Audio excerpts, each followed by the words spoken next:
Pessimism, the deadly disease of always looking on the bad side, the problem side, the difficult side, checking all the reasons why it can't be done.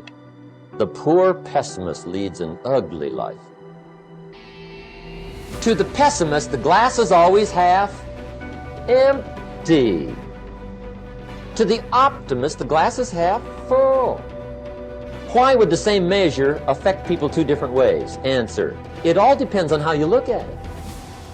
Our lives are mostly affected by the way we think things are, not the way they are. The way we think they are affects us most. He doesn't try to figure out what's right. He tries to figure out what's wrong. He doesn't look for virtue. He looks for faults. And when he finds them, he's delighted. How ugly. Young people always have a reason to be upset and cynical about the current state of affairs, and it's that way forever. And it's easier just to accept that, because there's also a positive element, and the positive element is, well, you've been granted something rather than nothing, and maybe you haven't been granted pure hell, because especially in a culture like ours where many things actually function quite well, so there's room for gratitude there. Even if it's a broken machine, it's not one that's completely devastated, and it's not absolutely hell-bent at every second on your misery and destruction. And it easily could be, because many societies are like that. And so the fact that we happen to live in one that isn't corrupt beyond imagining is something to be eternally grateful for. And the affirmation for this principle is, I am deeply thankful for all that I've received, and I enjoy giving to others in the spirit of love and service. This is a very important part, not only of being able to show up in your life what it is that is the fulfillment of your heart's desire, but it is also a beautiful way to begin living your life every day. There's an old saying that says, if you're not generous when it's hard, you will not be generous when it's easy. The healthiest of all human emotions is gratitude. I said, you go down that list. I like my job. I love my job, rather. That is a way of gratitude. You'll sleep better the first night. Tomorrow morning, when you get up, get back in front of the mirror just before you go to work.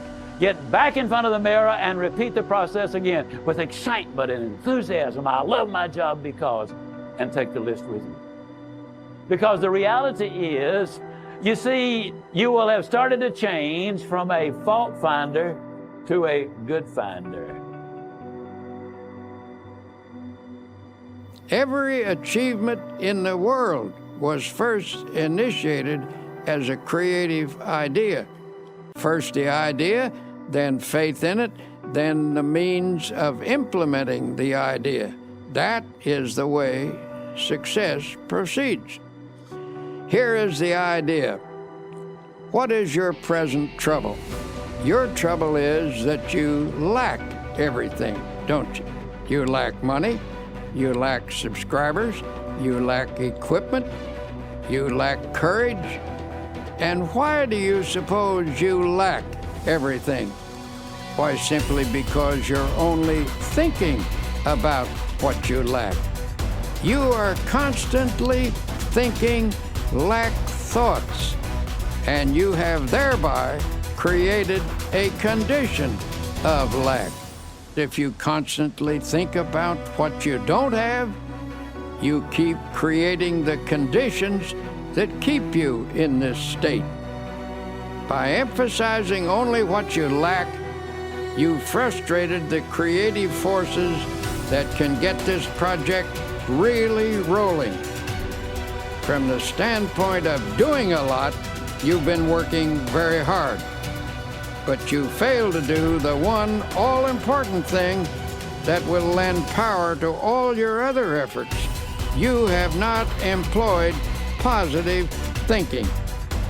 To correct the situation, to reverse the mental process, and begin to think, instead of lack, to think prosperity, achievement, and success. Don't hold on to the mental pictures of difficulties and failures. Lift your mind above them and visualize instead powers and achievements. When you elevate your thoughts into the realm of attainment, you look down on your problems rather than up at them, and thus you get a more encouraging viewpoint. Always come up over your problems mentally.